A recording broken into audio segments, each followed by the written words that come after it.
Have you ever heard somebody talk about leadership like trying to herd cats? Usually they're at a point of exasperation when they say that. What they mean is herding cats is impossible and leading free people is impossible too.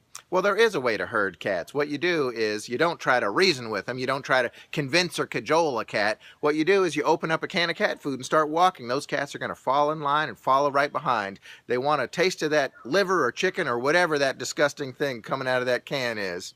In the same way, a free people can also fall in line and be organized, not by trying to cajole or coerce or arm twist, but instead by showing them, by giving them a taste or a scent of a compelling dream, an inviting dream, something larger than themselves, something that helps them get over their minor preferences or quibbles or quarrels with one another and submit themselves to this larger dream and this larger common effort.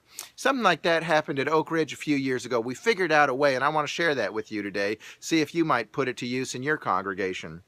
So we had spent a couple of years clarifying roles and relationships, authority and accountability. We had a pretty solid, clear governance system of who did what.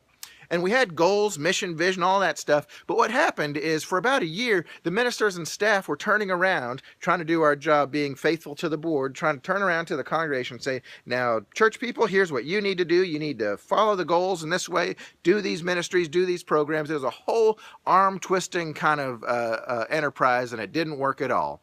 So we thought about, well, how can we really engage people's passion? How can we engage people's curiosity and motivation, what they want to do to pursue their goals, their mission, and their vision of their church? What we did was something like a grant writing process, though it's simple. It's not complicated like a whole big grant. But what we do now with a shared ministry agreement, SMA, shared ministry agreement, is ask people when they have a way that they want to pursue the goals of the church, they got to find 5 people. Those 5 people come together and say, here's what we want to do and why we want to do it, name the goal that they're attached to, and here's what we need to be able to pursue it. Here's the help we're going to need. We're going to need this kind of staff support, this kind of training, this kind of funds, this kind of use of facilities or equipment. So they really say, here's what we need to make this thing go that we want to make go. Could be a theater ministry, could be a meals ministry or a tutoring ministry, could be a badminton team to promote fellowship. All kinds of ideas come up, but the point is that they come from the grassroots. They bubble up from these free cats themselves with the things that they themselves are interested in. So it's not an arm-twisting, top-down kind of enterprise, but the leader's role now is to equip, encourage, support, to tell the story of the big dream, to be that feedback loop, but never again to be that you should, we need to, that kind of shaming and scolding approach anymore.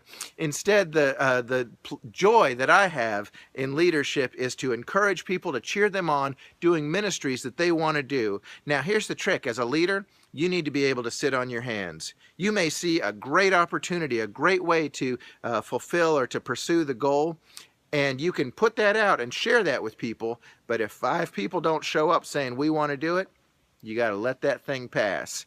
Now, that's something that I've had to learn how to do because I even have to follow that rule of 5 people. If I've got some great idea and I'm the minister of the church, I've got to say, hey, are there 4 other people who will follow this dream? Everybody follows the same rules. Minister too.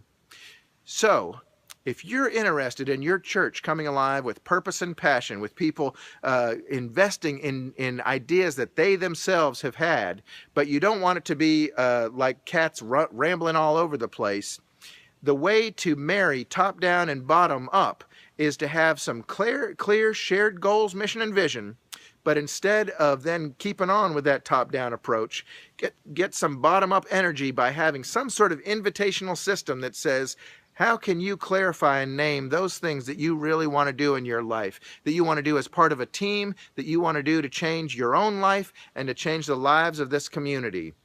If you can figure out a way, whether it's shared ministry or another way to do that, your church will come alive and people will begin to pursue the thing that they have always wanted to do, the expression of ministry and that greater love that they've always been wanting to be about, but maybe were too shy or didn't know how to do it. You're going to set up a system and help them know exactly how to do that. And as they begin to do it, as they begin to come alive, as they begin to claim their power and learn some stuff and grow through the process, you're going to be right there cheering them on every step of the way. Good luck.